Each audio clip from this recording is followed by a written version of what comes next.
প্রিয় শিক্ষার্থীরা, দেখো আজকে আমরা অধ্যায় 8 বৃত্ত চ্যাপ্টারে সম্পাদ্য 9, এটা খুব গুরুত্বপূর্ণ একটা সম্পাদ্য, পরীক্ষা আসে। কোনো নির্দিষ্ট ত্রিভুজের পরিবৃত্ত আঁকতে হবে। তার মানে বলছে কোনো নির্দিষ্ট ত্রিভুজের পরিবৃত্ত আঁকতে হবে। তার মানে প্রথম কাজ হলো আমার একটা ত্রিভুজ দেওয়া থাকবে, সেই ত্রিভুজের আমরা কি আঁকবো? পরিবৃত্ত। এর জন্য আমরা প্রথমে যে কাজ করব, আমরা আগে ত্রিভুজ অঙ্কন করে নিব। আগে যদি ত্রিভুজটা অঙ্কন করে নিই, যেহেতু এখানে আমার কোনো ত্রিভুজের কোনো বাহুর মাপ দেওয়া নাই, সো আমরা ইচ্ছা মতো একটা ত্রিভুজ অঙ্কন করব। তাহলে আমি নিলাম এটা যে এ বি সি একটা ত্রিভুজ, আমি এটার নাম ইন্ডিকেট করব।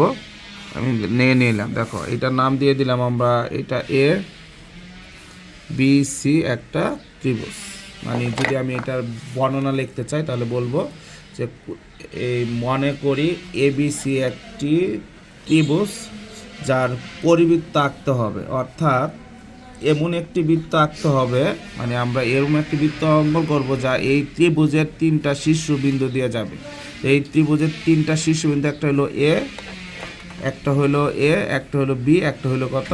সি। তাহলে দেখো আমরা প্রথম যে কাজটা করব, আমরা এ বি আর সি, মানে এ বি এ সি রেখাংশের লম্ব সমদ্বিখণ্ডক একটা ইএম আর একটা এফ এম আঁকবো আমরা। তখন যদি আঁকতে যাই তাহলে প্রথম কাজ হলো এ বি রেখার সমদ্বিখণ্ডক করবো আমরা। এই রেখার সমদ্বিখণ্ডক করার নিয়ম হলো এটা সমান বা তার থেকে একটু কম চাপ নিয়ে একবার এদিকে চাপ দিব, একবার এদিকে চাপ দিব।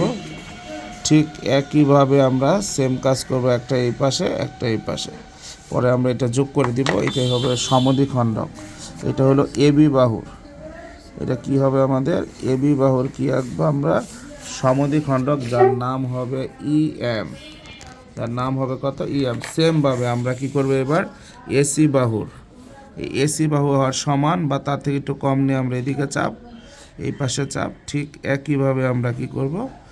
এই পাশে একটা নেব, এই পাশে একটা নেব, পরে আমরা এটার সমদ্বিখণ্ডক এঁকে ফেলব। একদম ইজি একটা সম্পাদ্য।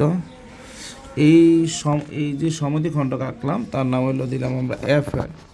এখন E M R F M তারা পরস্পর কোন বিন্দুতে মিলিত হয়? ও।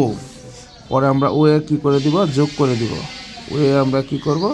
যোগ করব। যোগ করার পরে আমরা কি করব? ওকে কেন্দ্র করে ও এর সমান, ওকে কেন্দ্র করে ও এর সমান এই ব্যাসার্ধ নিয়ে, ও এর সমান ব্যাসার্ধ নিয়ে একটি কী অঙ্কন করব আমরা? বৃত্ত। দেখো তোমরা শিক্ষার্থীরা, এই বৃত্তটা কিন্তু এই 3টা শীর্ষবিন্দুর স্পর্শ করেছে, এ বি সি।